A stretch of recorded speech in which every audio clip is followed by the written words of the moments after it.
Welcome back. Today, December the 10th, is World Human Rights Day, and we're also culminating the 16 days of activism. So we have a conversation that we started last week with Wendy Ann Lewis and Dr. Sue-Ann Barrett, which we said we'll continue today by inviting no stranger to the program. We've been here before, Kamika McCletchie, who is a survivor of domestic violence. And within the whole theme, I want to thank you so much for coming and sharing your story a bit with us on the program.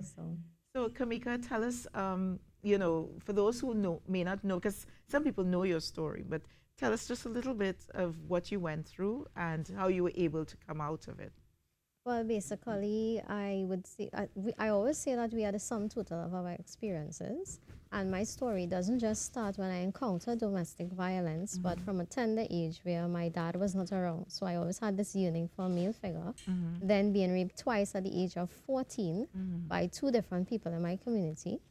And looking for love in the wrong places, looking for that father figure. Eventually, I met someone who, you know, most abusers are Mr. Prince Charming, and he would have fulfilled all the things that I desired in a male. Yes. And when we got, well, before we got married, we courted for 6 years. And during that period, there was abuse present, like emotional abuse, psychological abuse, verbal abuse. But at that time, there wasn't a lot of information on domestic violence, so I never saw it as domestic violence. What did you see it as? I thought that I was to blame, like most victims. Okay. I felt like if I did something better, or if I didn't answer back, things would be better. Yes. And, you know, many times, and that's why I gave you a little rundown of what happened in the past, because all of that would have conditioned my mind to accepting abuse and eroded a lot of my self-esteem, which would mean why I would stay and why I would accept that type of behavior. Yes. We went on to get married, and we were married for 14 years, so that's 20 years in all. And it was after the marriage that the physical abuse started, the sexual abuse, and all the other types, because there are 7 types, as you know. Right. So you experienced all 7? Yes. And how were you able to manage during that period? Because you would have been working. Do you have children? Yes, I have 7 children. Seven children. Yes. Right. So how did you manage to keep it together during that period? There were times I could not keep it together, to be honest. It was very difficult. There were times that I was suicidal. I was very depressed. The one thing that kept, well, I should say 2 things that kept me going was my faith, and secondly, my children, because I always wanted to see them do better than me, come out better. And even in the times when I would want to take my life, I thought of them and what would happen if I took my life. So that kept me going forward. And how were you able to come out of it? Things happened strangely. I was doing my degree in psychology, and I did a course that I was not supposed to do. That course is family violence across the lifespan. And that course taught about domestic violence. And that was an eye-opener for me. Yes. And that caused me to make the first decision in my mind that I needed to get out of this relationship.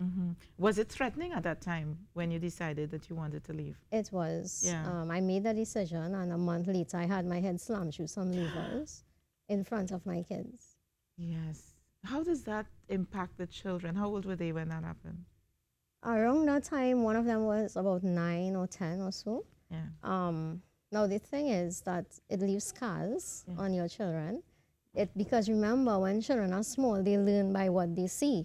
So there are blueprints in their mind. Many females grow up to believe that that is what a normal relationship looks like. Are you seeing the cycle continuing with your children? Yes, I saw the cycle. My 2 biggest children, my daughter, she entered a relationship that was violent as well.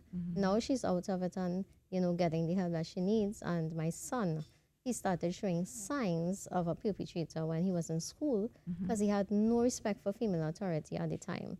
But with counseling and stuff, they have come a long way today. Yes? Yeah. All 7? Yes. Yeah. Well, Kamika, thank you for sharing this with us. Don't go anywhere. You're going to stay on set as I add into the conversation Dr. Sue-Ann Barrett, who was with us last week. Hello, Dr. Sue. Thank you for having me back again. Yes, and you're a lecturer at the Institute for Gender and Development Studies at the University of the West Indies. Yes. And with regard to your research, how does Kamika's story feature in your research? It is incredible as she spoke. All of the findings of the Women Health Survey done by my colleagues at IGDS became even more pressing and more it's significant. Yes. So her story is an anecdote, but the statistics reflect. I wanted to pick up on some things she spoke about. Childhood experiences. We've been sharing these messages as part of 16 days. One is experiencing insult, humiliation, violence, be it verbal or physical as a child, or witnessing violence against a mother is linked to the severity of physical, intimate partner violence. Right. And she spoke about her own experience and her own history and that experience by her child. Further to that, she also spoke about how she perceived violence during her relationship. Yes. And you know, people always ask this question, why do people not leave? And interestingly, we spoke about survivors said that they did not leave their violent partners because a number of things. They did not want to leave their children. They forgave their partner because, again, they started off quite charming. Yes. As she spoke about, they loved their partner. They could not support themselves. They had nowhere to go. Marriage was holy. Their relationship was sacred. They thought that their partner would change. Another thing she spoke about was the psychological impact on herself and her Yes. children. Yes. Statistics reflect women survivors of intimate partner violence are unable to concentrate. They need sick leave, they lose self-confidence, and all the associated mental health issues and physical issues. And for children, school performance, bedwetting for younger children, social behavior such as aggression increases. So from her story, we can then travel Yes. to the statistics Yes. and see that the reason why Human Rights Day, the final day of 16 days, is so important is because, especially as it relates to women, equal and full enjoyment of human rights means freedom from violence in all forms. And this is what we continue to struggle with. Well, let me walk back to Kamika because you are hearing all of this information coming out of the research.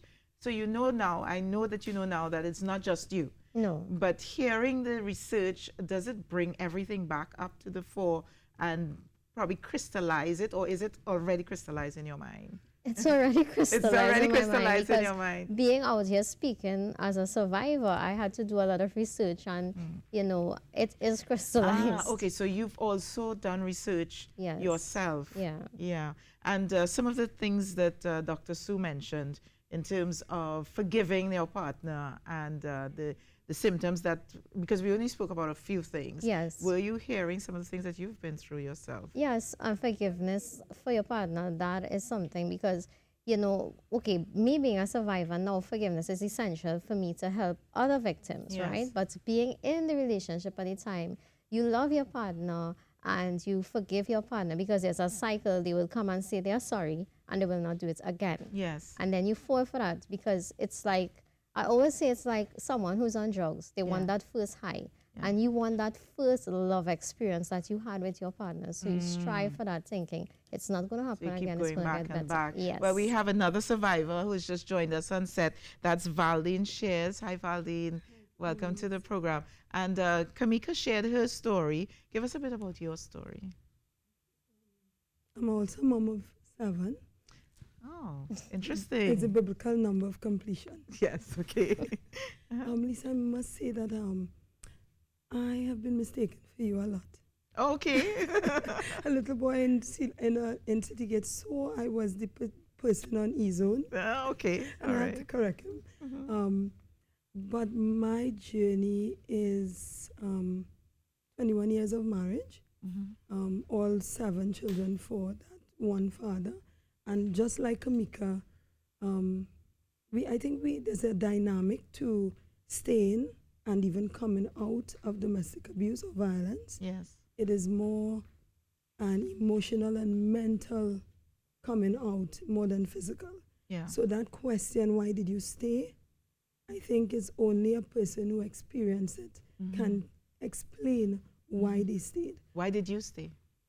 Almost all of the elements that Dr. Barrett, is it Dr. Barrett? That Yeah. Dr. Barrett and Kamika said, and I think if you interviewed or spoke to other survivors, they would say almost exactly the same Why thing. did you stay? I stayed first because of religion had a lot to do with it in terms of faith and wanting to be able to say, as for me and my household, we will serve the Lord. So that issue of wanting the family network, the family to stay together, because all of my children are for this one man. And also wanting to see him change, Yeah. praying for that. Did you for think his that you could deliverance. have made him change? Yes, I did. Yes. And at what point Foolishly. you said, no, I can't and I need to get out? What was the... It's like a family crisis Okay. because I think in my mind I didn't have the right to come out. What do you mean by that? Because you're often treated as property, as the abuser's property. So it felt as if he could do me this when he's in love or when he says he loves, then I would be considered his enemy if I leave. So it was a bit of fear. Yes, it was definitely fear. It would be me living a life of having to look over my shoulder. And I'm in the media, so it kind of creates a phobia to some extent because I not only read about the statistics, I write about the statistics. Right. And I was determined not to become one. So it for me, it was So you were in easier a to sense of denial as well, well? Maybe? largely, Yes. largely, that he would change and that I would, after God, get the man that I thought I had from the start.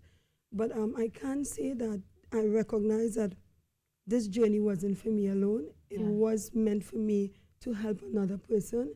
And coming out of that, about a year ago, I came up on Amber Chanel's story in Maryland, where her mother lobbied and got something into legislation. It's called the Amber Bill. And I'm lobbying for the ABBA movement. It's not an NGO. ABBA stands for All for Bracelet Alerts. It's another facet or an addition to the present protective orders that abusers deem a piece of paper. Yeah. And women can testify to that. Some of them did not survive. Yeah. And what the ABBA movement is calling for in legislation in Trinidad and Tobago is that GPS tracking devices are placed mandatory in law, rehabilitative counseling made mandatory as a condition of bail, and a corresponding app alert to the victims. In Maryland, it is deemed the first line of defense for survivors. It allows for 5,000 feet. An alert is given to the victim or the survivor up to 5,000 feet if that abuser breaches it. That is given off by the GPS tracking device. 2,500 feet to the police officers. I think it gives victims the platform to transition into survivors and advocates. And that is what I think the ABBA movement is pushing for. I'm not an NGO. I don't think I will be. I will partner with one because my thing is that it needs to change. We have too much lip service in this country. 16 days of activism, and what happens after? We're going to come back and answer that question. We need to take in a few messages as we commemorate the end of 16 days of activism. Maybe not. Maybe we need to continue the conversation even after 16 days. But certainly we're doing that right here on World Human Rights Day here on the Now Morning program. Back after this.